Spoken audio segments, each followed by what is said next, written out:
cette vie dans les cités, ce rejet d'être comme tout le monde. Quand j'étais enfant, j'avais pas envie d'être juste une personne qui suive un mouvement, une société. Et je pense que cette vision, ce sentiment intérieur m'a poussé même à me détacher de ma famille, quoi. Chercher une solution pour m'extraire de cette société, d'être différent. Et je pense que c'est ça qui m'a poussé à intégrer un gang, finalement. Et puis, quand je suis sorti de ce groupe, après avoir fait une overdose de violence, donc j'ai accepté une spiritualité.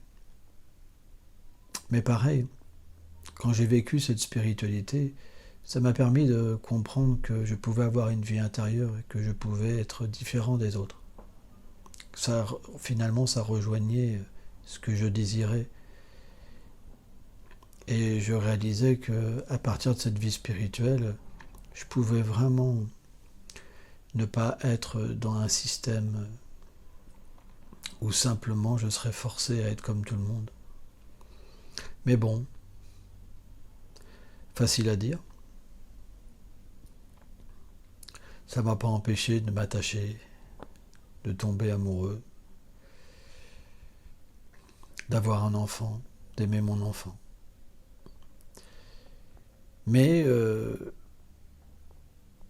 avec cette spiritualité qui s'épanouissait en moi, je ne pouvais pas juste être avec une femme, un enfant, un petit travail. J'avais besoin d'une vie avec plus d'expérience, d'émotion, plus de panache et quelque chose.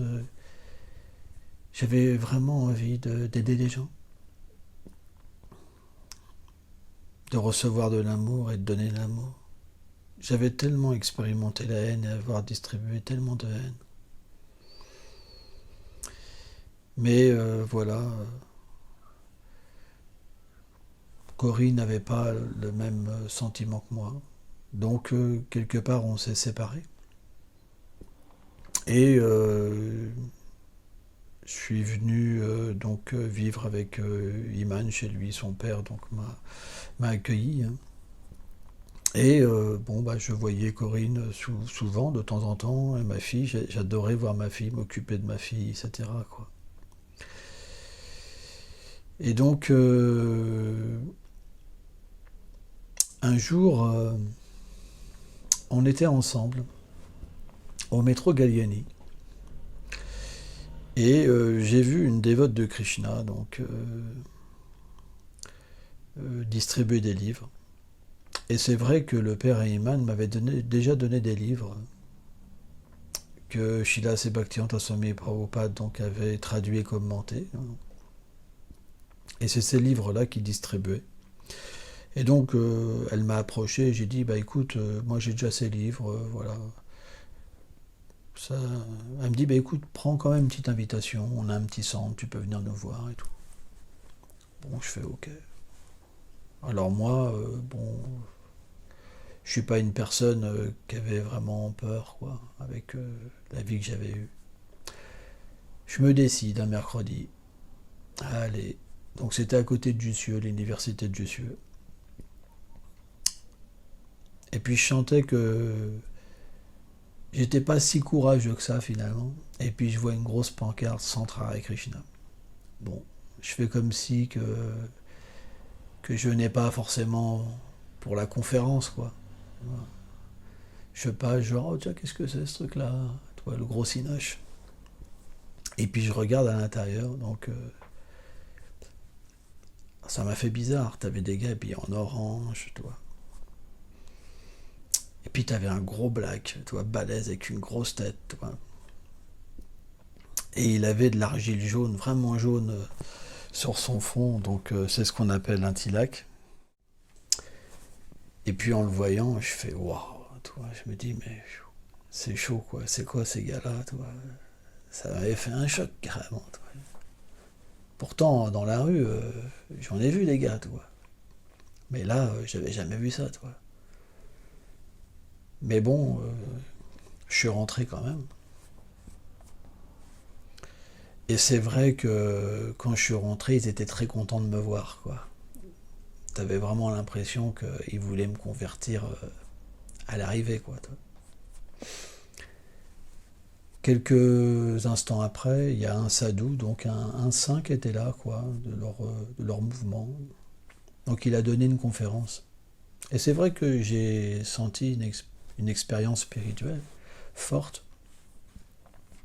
Surtout qu'ils ont un mantra, le Hare Krishna, un mantra, qui fait Allez Krishna, Krishna, Krishna, allez, allez Rama, Rama, Rama, allez.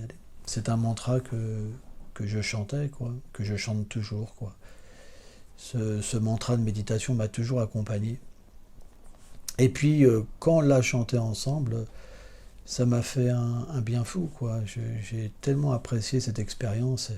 Mais voilà, ils cherchaient un peu trop à me convertir, quoi. Et même quand je suis parti, ils m'ont demandé, il y en a un qui m'a demandé, qu'est-ce que tu fais? Tu veux pas rester avec nous? Non, non, j'ai quelque chose à faire. Et je suis parti. Mais quand je suis parti, euh, le bienfait de cette méditation a été vraiment très forte en moi, très fort en moi, ce bienfait, quoi. Et j'ai senti vraiment que je volais dans la rue, je me rappelle, toi. Et donc, c'est vrai que j'ai toujours vécu en groupe, que ça soit dans un gang, que ça soit à travers ma spiritualité. J'aime vivre avec des êtres. C'est ma façon de vivre. Il y en a, ils aiment pas. Moi, j'adore. Donc, j'avais besoin de vivre dans un groupe, quoi. Et maintenant que j'avais quelque part décidé que l'hindouisme était ma voie, le vaishnavisme, bah, j'avais besoin de rencontrer un groupe et d'avoir une expérience. Et il n'y avait que à cette époque-là, quoi. Donc moi, je connaissais pas grand-chose de la spiritualité. Donc j'ai été donc dans leur centre vers Valençay, en espérant trouver l'amour, quoi. Hein. Quelque part, je dis pas que j'étais devenu un hippie, mais voilà, j'avais besoin d'ouvrir mon cœur, j'avais besoin de partager quelque chose de fort, quoi. C'était dur de passer de la haine et tu vois, de chercher l'amour, c'était dur. Quelque part, j'avais pas encore d'équilibre, tu vois, j'étais fragile, tu vois. Ça m'avait fait mal cette vie, tu vois. C'est comme quand tu rentres de la guerre, tu vois. Et malheureusement, quand je suis arrivé, peu de temps après, il y a eu un push dans leur communauté. Il faut savoir que dans des mouvements spirituels, des fois, le groupe il peut se scinder en deux, en trois, en quatre, en plein finalement de compréhensions différentes. Et une compréhension donc peut s'opposer à une autre. Et il y en a qui revendiquaient donc de n'avoir pas dévié, que les autres avaient dévié. Donc ils avaient pris le temple comme en otage, quoi. Et bon, après cette violence, ça allait pas haut, quoi. C'est pas qu'ils étaient avec des kalachnikovs en train de se tirer dessus, mais comme j'étais venu pour l'amour, toi, comme j'étais venu pour communier, bah ça m'a choqué quand même. Je m'attendais pas à un truc comme ça, toi. Donc je suis parti voir mes parents, toi. Mais quand même, j'étais attaché à Krishna. Krishna, voilà, on dit Ishtadev, quoi, c'est la déité de mon cœur, quoi. J'aime Krishna, toi. Euh, et donc il y avait que quelque part. Et je suis revenu dans leur mouvement avec cette compréhension qu'un temple, après tout, c'est comme un hôpital. Il y a plein de gens de malades. Donc voilà, il peut y avoir des dérapages, tu vois. Et donc ça se passait bien, finalement, après quelques temps. Et ils m'ont demandé d'aller au temple de Paris. Et là, c'est vrai que dans ce temple, il y avait des gens qui étaient beaucoup plus intégristes, quelque part. C'était plus dur comme ambiance, toi. C'est pas facile, toi. Genre, tous c'est des démons sauf nous, quoi. Comme on voit dans beaucoup de mouvements spirituels, toi. C'est pas facile. Et donc, quelque part, pour rester avec eux, bah, j'ai dû replonger dans une sorte de fanatisme. Je me suis fait avoir, je l'avoue. Je l'avoue, je me suis fait avoir. Parce que finalement, on appartient à un groupe, on se met à aimer les gens du groupe, c'est comme un gang. Et puis on prend l'idéologie du groupe, et puis finalement, bah, si le groupe il n'est pas pur, et s'il a de la haine, bah, on développe de la haine. Toi.